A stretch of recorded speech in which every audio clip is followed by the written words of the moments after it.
Hi, my allergy advocate here. My name is Ime Shu, and I want to talk to you about something I wish I had known when I was first diagnosed with celiac disease and found out I had like over 300 food allergies and intolerances to deal with. As I was speaking with my physician, who finally gave me the diagnosis of celiac disease back in 2014, which means it was probably coming even earlier than that because I had been sick for a while. I was told and given the advice that I think other people are probably going to hear in the traditional physician setting, which is it's not going to be that hard because all you have to do is avoid gluten for the rest of your life. Now, I will admit that there are probably more options available than there were, say, even 5 years ago for what's being called gluten-free food. But what I've discovered now in the almost 5 years since that diagnosis is that you don't just go off gluten in order to heal your gut when you get a diagnosis of celiac disease. You actually need to go deeper because celiac disease is a lot more complex than that. So from the get-go, you get this piece of advice, just avoid gluten, and then you see all this misadvice, but you may not recognize it as that on the internet where people say, oh, just avoid gluten. And so you see all the sugary treats and the amazing looking foods that remind you of everything else that you can't have. And if you were like me, you tried the ones that seemed the safest and then began scratching your head wondering why I'm still getting sick. I still feel horrible. I'm still having a lot of the same symptoms. Why? And it's even more confusing because you will see people who I would consider celebrity bloggers and celebrities in Hollywood who have jumped on the gluten-free bandwagon, and they make it look so easy and so fun. Here's the decision that should have happened from the very beginning.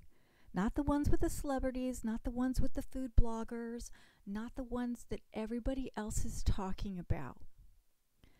But it's a very, very fundamental one. Who should be deciding what you eat? Should the food industry be telling you what you should eat based on their bottom line about what sells and what gets people addicted and hooked on their foods? Now, of course, this is not every brand, but most companies have a bottom line. And if they're going to invest lots of dollars on researching a food to make it have the right texture and crunch and flavor so it explodes in your mouth, are you going to let them decide what you should eat? Or are you going to take a deeper look into what is going to heal your body?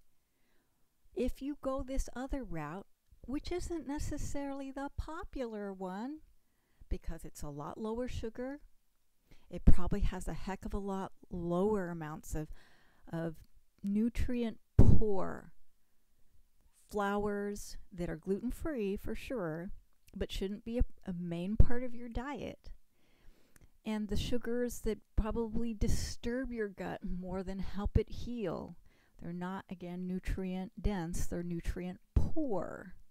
Are you going to eat those foods? Or are you going to go this other way of looking at nutrient dense, naturally gluten-free foods that are free of preservatives, emulsifiers, the stuff I call the yuck, things that just aren't necessary to give your gut a chance to heal properly and then for you to become stronger again. Now, obviously, I went the road of I'm going to eat the natural food. After trying for about 6 months to eat the gluten-free food and feeling sicker, and becoming sensitive to all the junk that was in it, I just completely ditched that. And in another video, I will talk about that journey and why, in some ways, though it's difficult from the outside, it's actually better in the long run. So, again, my question to you is, are you going to let somebody else dictate what you should eat? Whether it's that really famous gluten free bread that everybody else seems to be serving in restaurants, or are you going to figure it out from the get go that maybe you should be eating natural and whole foods that are gluten free and give your body a chance to heal? I'm Ime Shu with My Allergy Advocate. Thanks for watching.